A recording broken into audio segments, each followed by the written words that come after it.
Sir mock में score नहीं बढ़ रहा है, क्या करूं, बहुत कम स्कोर रह जा रहा है, डिमोटिवेशन फील हो रहा है। कैसे करें कि मॉक का स्कोर बढ़ जाए और एग्जाम में भी आपका स्कोर अच्छा आ जाए। सारी चीजें इस वीडियो के एंड तक देखना, सब कुछ आपको पता चल जाएगा कि मैं क्या क्या चीजें आपको आज के इस वीडियो में बताने वाला हूं। आप कैसे, आपका स्कोर अगर 90 आ रहा है या फिर आपका 80 है, और आप कैसे आप उस स्कोर को ले जाके 250 प्लस कर सकते हैं। अगर आपका स्कोर 200 आ रहा है तो फिर आप उसको कैसे 270 प्लस कर सकते हैं, वो सारी चीजें यहां पर हम इस वीडियो में डिस्कस करेंगे। मैं रोहित आप सभी का स्वागत करता हूं करियर अड्डा पर। चैनल पर पहली बार आए हो सब्सक्राइब जरूर कर लेना। चलिए चलते हैं, बात करते हैं। यहां पर हम स्ट्रेटजी की बात करेंगे, how to maximize your mock scores. इसके अलावा आप क्या क्या आपको करना है। देखो, सबसे पहले आपको वेटेज पता होनी चाहिए कि आपकी वेटेज सबसे ज्यादा कौन सा सब्जेक्ट रखता है। सबसे ज्यादा सब्जेक्ट रखता है GK and current affairs weightage, फिर उसके बाद में लैंग्वेज है, फिर उसके बाद में बाकी के सब्जेक्ट हैं जो कि आपके 15-15 मार्क्स के आपको देखने को मिलेंगे। कंप्यूटर से 10 क्वेश्चन आते हैं, ये आपको बेसिक स्ट्रक्चर पता होना चाहिए। एक चीज आपको ध्यान रखनी है कि आपकी नेगेटिव मार्किंग भी होती है, तो आपको नेगेटिव मार्किंग से बचना है। आपको जितने क्वेश्चंस आ रहे हैं उतने ही क्वेश्चंस अटेम्प्ट करने हैं। दूसरी बात, बाकी की और भी चीजें आपको बताऊंगा कि आप कैसे अच्छा परफॉर्म कर सकते हैं आपके एग्जाम में, वो सारी चीजें। तो ये तो मैंने आपको बेसिक चीज बता दी। अब हम एग्जीक्यूशन प्लान की बात कर लेते हैं। देखिए, सबसे पहला काम जो आपको करना होगा, जो आपको एग्जीक्यूट करना होगा, सबसे पहला काम जो होता है जब भी हम मॉक सॉल्व कर रहे हो या फिर पेपर सॉल्व कर रहे हो, एग्जाम दे रहे हैं, तो हमारा सबसे पहला जो काम होना चाहिए वो होना चाहिए कि आप इजी क्वेश्चंस को पहले उठाएं, इजी क्वेश्चंस को पहले सॉल्व करें, फिर उसके बाद में आगे टफ क्वेश्चंस की तरफ जाएं। लेकिन आप क्या करते हैं, सबसे पहले आप एक क्वेश्चन नंबर 1 से उठाते हैं, स्किप नहीं करते हैं। ये सबसे बड़ी प्रॉब्लम है आपकी। आपको सेम चीज आपको एग्जाम में करनी है।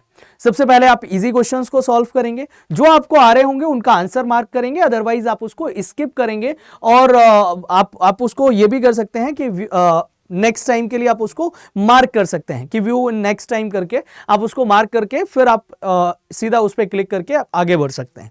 मेरी बात को ध्यान से समझना, 3 बार, एटलीस्ट 3 बार आपको आपके मॉक को अटेम्प्ट करना चाहिए। 3 बार कैसे, एक फर्स्ट राउंड जो आपका होना चाहिए, 3 राउंड में कोई भी मॉक, कोई भी पेपर अटेम्प्ट होना चाहिए मेरे अकॉर्डिंग। पहले राउंड में आपको उन क्वेश्चंस को टच करना है, उन क्वेश्चंस को सॉल्व करना है जो आपको इजीली आ रहे हैं, पहला काम।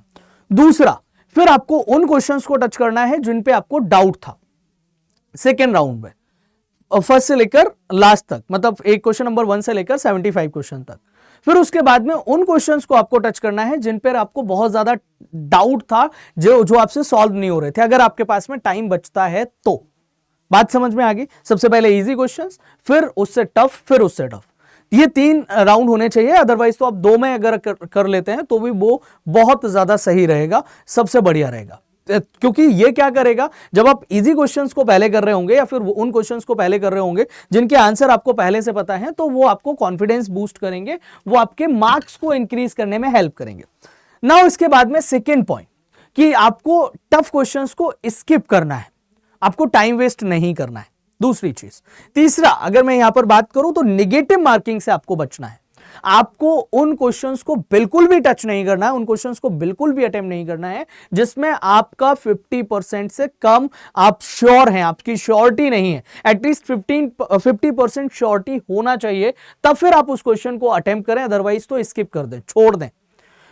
एक्यूरेसी जो है वो आपके स्कोर को बूस्ट करती है। जितनी ज्यादा अच्छी आपकी एक्यूरेसी होगी उतना ही अच्छा स्कोर आपके एग्जाम में आएगा। अगर एक्यूरेसी आपकी 100% होती है और आपने क्वेश्चंस जो है 50 सॉल्व किए हैं, तो इसके अकॉर्डिंग अगर हम देखें तो आपका 200 स्कोर बनेगा। But on the basis of accuracy आपके 5 से 10 नंबर ज्यादा भी हो सकते हैं। ये आपका कंप्यूटराइज होता है पूरा सिस्टमेटिकली, उसका ध्यान रखना। एक्यूरेसी जितनी अच्छी होगी उतना अच्छा स्कोर आएगा। बाकी का अगर मैं बात करूं कि ये तो मैंने 3 पॉइंट्स आपको बताए जो आपको ध्यान रखने हैं। स्मार्ट अटेम्प्ट स्ट्रेटजी क्या होनी चाहिए उसके बारे में बात कर लेते हैं। देखिए, सबसे पहले स्ट्रेटजी की अगर मैं बात करूं तो मॉक को जो आपको टाइम देना है कि किस सब्जेक्ट को कितना टाइम, आपका एक स्टैंडर्ड टाइम होना चाहिए। तो जीके एंड करंट अफेयर्स में मैक्सिमम आप 15 मिनट्स देंगे, अदरवाइज 10 मिनट में भी आप इसको सॉल्व कर सकते हैं। इससे ज्यादा टाइम मुझे नहीं लगता है कि लगना चाहिए, मैक्सिमम मैं आपको बता रहा हूं, ठीक है। उसके बाद में अगर कंप्यूटर की बात करें तो कंप्यूटर में भी आपका लैंग्वेज कॉम्प्रिहेंशन में 20 मिनट्स, ठीक है। कंप्यूटर में 15 मिनट्स, ये भी 5 से 10 मिनट का खेल है। जीके कंप्यूटर ये 5 से 10 मिनट का खेल है, इसमें ज्यादा टाइम नहीं देना है। बाकी के सब टाइम्स को आप अपने अकॉर्डिंग डिवाइड कर लो, बांट लो, ठीक। तो इस टाइम का, और जब भी मॉक लगाने बैठ रहे हैं फुल मॉक अटेम्प्ट करो। आपको ऐसा नहीं किया, आपको ऐसा नहीं करना है कि आपने मॉक लगाना स्टार्ट किया और 5 मिनट में, 10 मिनट में, 15 मिनट में, आधे घंटे में मॉक को खत्म कर दिया। ऐसा बिल्कुल भी नहीं करना है। बात समझ में आ गई। अब इसके अलावा अगर हम यहां पर बात करें तो मॉक टेस्ट का एनालिसिस, आपने मॉक लगा तो लिया है, अब ऐसा नहीं करना है यार छोड़ दिया कि मेरा स्कोर इतना आया बस बहुत है, नहीं, आपको मॉक टेस्ट का प्रॉपर एनालिसिस करना है। प्रॉपर एनालिसिस में आपका यह होना चाहिए कि आपने जो क्वेश्चंस अटेम्प्ट किए हैं, कहां पर आपका टाइम ज्यादा लग गया, कहां पर आप और अच्छा कर सकते थे, कहां पर आपने सिली मिस्टेक्स करी, कहां पर आपने चीजों को आते हुए गलत करके आए, कौन सा टॉपिक था जिससे आपसे क्वेश्चंस नहीं बने, उनको रिवाइज करना है, प्रैक्टिस करना है, उसके अकॉर्डिंग आप स्ट्रेटजी बनाएंगे। सबसे पहला काम होगा कि आप मिस्टेक्स को फाइंड करेंगे, आप लिखेंगे, एक मिस्टेक्स के लिए कॉपी बनाएंगे और उसमें लिखेंगे, मेंशन करेंगे कि आपने ये गलती करी है, और वो मिस्टेक दोबारा फिर से रिपीट नहीं होनी चाहिए। इसका आप ध्यान रखना कि जो मिस्टेक एक बार आप कर चुके हैं, एक बार गलती आप कर चुके हैं, वो मिस्टेक आप दोबारा रिपीट नहीं करेंगे। आपको टाइम यूसेज का एनालाइज करना है कि आपने सबसे ज्यादा टाइम वेस्ट किस पे किया है। वो टाइम वेस्ट नेक्स्ट मॉक में नहीं होना चाहिए। जो गलतियां आपने इस मॉक में करी हैं, नेक्स्ट मॉक में वो गलतियां बिल्कुल भी नहीं करेंगे, इसका ध्यान रखना। रिवाइज करना है, जो भी इनकरेक्ट क्वेश्चंस थे, जो भी इनकरेक्ट टॉपिक्स थे, उनको आप रिवाइज करेंगे अगर आपने पढ़ लिया है तो। अदरवाइज आप लास्ट के 15 दिन बचे हैं तो बहुत ज्यादा आपको नए टॉपिक्स को उठा के और उन पे कॉम्प्लिकेशन क्रिएट करने की जरूरत नहीं है। वहां पर आपको नए टॉपिक्स आप उठाने की जरूरत नहीं है। आपको पुराने टॉपिक्स जो आप पढ़ चुके हैं उन्हीं को आप रिवाइज करेंगे और वेटेज देखेंगे कि सबसे ज्यादा वेटेज किस सब्जेक्ट में, किस टॉपिक की होती है, ठीक है। इसके बाद में अगर हम यहां पर बात करें तो नेक्स्ट है आपका सेक्शन वाइज प्रो टिप्स हैं आपके लिए, जिनको आपको ध्यान में रखना है, जो आपको फॉलो करनी है। पहला, सेक्शन वाइज में अगर आप जा रहे हो तो सेक्शन वाइज में जीके एंड करंट अफेयर्स में अगर आप चले जाएं तो लास्ट 6 to 8 मंथ्स का करंट अफेयर्स आपको करना है। अगस्त से लेकर जनवरी तक का current affairs more than sufficient है, मैंने कराया हुआ है अभ्यास बैच में। इसके अलावा आप हमारी ये जो सीरीज आएगी अंतिम वॉर की जो सीरीज है उसको आपने फॉलो करना है, अंतिम वॉर, ठीक है। तो ये इसमें GK, Indian constitution, history, polity, economics सब कुछ उसी में करा दिया जाएगा।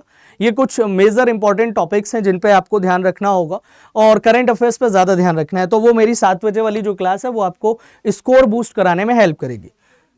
लैंग्वेज कॉम्प्रिहेंशन में चले जाएं अगर आप, तो लैंग्वेज कॉम्प्रिहेंशन में 64 मार्क्स का आपका लैंग्वेज कॉम्प्रिहेंशन आएगा, जिसमें आपको फोकस करना होगा वोकैब पर, इडियम्स पर, सिनोनिम्स पर। बाकी का पीवाईक्यूज के बेस पर अपने मेन टॉपिक्स लिख लेंगे। इसके अलावा अगर मैं यहां पर बात करूं तो कंप्यूटर में आप चले जाएंगे। कंप्यूटर में एमएस वर्ड आपको करना है, शॉर्टकट कीज आपको करनी है, इंटरनेट करना है, नेटवर्किंग करना है, वायरस करना है, और बाकी के जो हमारी अंतिम वॉर की सीरीज आ रही है हर सब्जेक्ट के लिए आपको वो फॉलो करनी है। जनरल एप्टीट्यूड में चले जाएंगे तो जनरल एप्टीट्यूड के कुछ टॉपिक्स आपको यहां पर देखने को मिल जाएंगे, उन टॉपिक्स पे काम करना है, प्लस आप पीवाईक्यूज के बेस पे एनालाइज करेंगे और उन टॉपिक्स पे काम करेंगे। लॉजिकल में चले जाओगे तो सेम चीज आपको लॉजिकल में करनी है।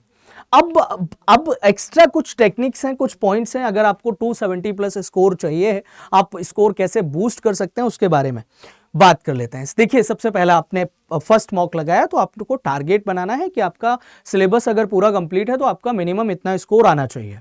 अब उतना स्कोर आया है तो आप क्या करेंगे कि फर्स्ट मॉक में आपका 150 स्कोर आया है, सपोज लेट सपोज, या 120 आया है, तो नेक्स्ट मॉक में आपका टारगेट होना चाहिए कि आप नेक्स्ट मॉक में, अगर फर्स्ट मॉक में 120 है तो नेक्स्ट मॉक में 150, नेक्स्ट मॉक, उसके नेक्स्ट मॉक में 170। लेकिन जो मिस्टेक्स आप कर रहे हैं, जो गलतियां आप कर रहे हैं, वो गलतियां आपकी रिपीट नहीं होनी चाहिए, इसका ध्यान रखना आप, ठीक है। तो ऐसे करके आपको टारगेट अपने सेट कर लेने हैं, ऐसे करके आपको अपने टारगेट पे काम करना है। और उसके बाद में अगर मैं यहां पर बात करूं, ये तो टारगेट्स की हमने बात कर ली। फिर इसके बाद में नेक्स्ट है आपका कि आपको जो मॉक लगा रहे हो, वो मॉक आपको ऐसे ही रैंडमली नहीं लगाना है कि आप सो के उठे आपने मॉक लगाना स्टार्ट कर दिया, आप सोने जा रहे हैं तब आपने मॉक लगाना स्टार्ट कर दिया। देखो, एक चीज मैं आपको बताऊं कि हम जब जिस चीज को जिस टाइम पे करते हैं उसका बहुत ज्यादा इफेक्ट आपको देखने को मिलेगा हर एक चीज में। तो आप कोशिश करो कि आपके एग्जाम का डेट टाइम फिक्स है कि इस डेट को इस टाइम पे आपका एग्जाम कराया जाएगा। तो जो आपका शिफ्ट का टाइम है कि जिस शिफ्ट में आपका एग्जाम होगा, जो टाइम आपके एग्जाम का रहेगा, उस टाइम पे ही आप मॉक्स को लगाएं। इससे क्या होगा कि उस पर्टिकुलर टाइम के लिए आपकी हैबिट हो जाएगी कि आप उसी टाइम पे मॉक सॉल्व कर रहे हैं। डेली आपको एक मॉक लगाना है, इसका ध्यान रखना, और उसको बाद में एनालिसिस कर लो, लेकिन मॉक लगाना है उसी टाइम पे जो 4 बजे का टाइम है, जो थर्ड शिफ्ट का आपका रखा गया है। ठीक है, उसके बाद में दूसरी चीज कि मॉक आप मोबाइल पे नहीं लगाएंगे, मॉक को आप लगाएंगे लैपटॉप पे या कंप्यूटर पे। वही इंटरफेस आपके सामने होना चाहिए जो आपको आपके एग्जाम में देखने को मिलेगा। ठीक है, तो ये आप यहां से याद रखना कि सिमुलेट रियल एग्जाम कंडीशंस। तो मॉक जो है द एक्चुअल टाइम जो एग्जाम का है उसी टाइम पे आपको मॉक लगाना है। आपको वीक एरियाज को ट्रैक करना है कि मिस्टेक्स जो आपने करी है मॉक्स में, वो मिस्टेक्स को लिखना है और वो नेक्स्ट मॉक में रिपीट नहीं होना चाहिए, ये ध्यान रखना। बार बार मैं एक ही चीज बोल रहा हूं कि मिस्टेक्स को आपने लिखना है, पॉइंट आउट करना है, और वो मिस्टेक्स आपकी रिपीट नहीं होनी चाहिए।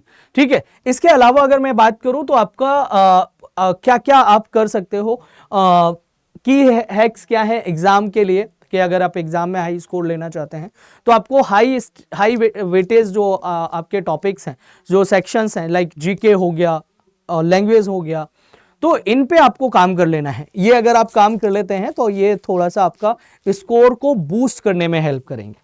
ठीक है, इसके अलावा अगर मैं बात करूं तो इजी क्वेश्चंस को पहले सॉल्व करना है, डिफिकल्ट क्वेश्चंस पे काम नहीं करना है, मैंने आपको बता दिया। स्किप कर देना अगर कहीं भी फंस रहे हो आप किसी भी क्वेश्चन में, उस पर टाइम वेस्ट नहीं करना है। आपको एलिमिनेट ऑप्शंस का भी यूज करना है। ये हायर एक्यूरेसी, जिसमें आपको लग रहा है कि एलिमिनेशन मेथड का यूज करके आप इसका करेक्ट आंसर कर सकते हैं, तो उसका भी आप यूज करके आंसर करेक्ट कर सकते हैं।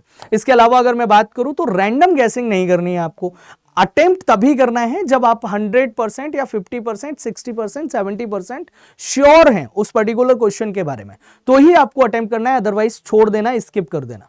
ठीक है, तो ये आपके कुछ टॉपिक्स हैं। टाइम मैनेजमेंट का ध्यान रखना कि सेक्शन वाइज जो मैंने टाइम लिमिट्स बता दी है, उस सेक्शन पे उतना ही टाइम देना है, उससे ज्यादा टाइम नहीं देना है। बाकी का अगर मैं यहाँ पर बात करूं तो मैंने और भी बहुत सारी चीजें आपको यहाँ पर जो बताई हैं, होप आपके लिए हेल्पफुल रही होंगी। बाकी अगर आप मॉक्स में एनरोल नहीं किया है आपने, और तो मॉक में एनरोल कर सकते हैं। आपको करना क्या होगा, हमारी ऑफिशियल वेबसाइट पे जाना होगा। मैं एक बार ऑफिशियल वेबसाइट पे आपको लेके चलता हूं। अगर ऑफिशियल वेबसाइट पे आप जाएंगे तो यहाँ पर आपको करियर्स अड्डा पे सर्च करना है। यहाँ जाने के बाद में आपको ऑल कोर्सेज में चले जाना, लॉ एंट्रेंस पे चले जाना, पीजी एलएलबी पे। ये मॉक्स हैं हमारे, जहां पर जाके आप एनरोल कर सकते हैं। तो यहाँ पर आपको मोर ऑफर पे जाके एंटर करना होगा, एक कूपन कोड है दैट इज रोहित80, रोहित80। यहां से आपको मैक्सिमम डिस्काउंट मिल जाएगा, तो इन मॉक्स को जाके आप एनरोल कर सकते हैं। सो होप आपके लिए ये वीडियो हेल्पफुल रहा होगा। Thank you very much. Jai Hind, bye take care all of you. आप सभी अपना ध्यान रखिएगा।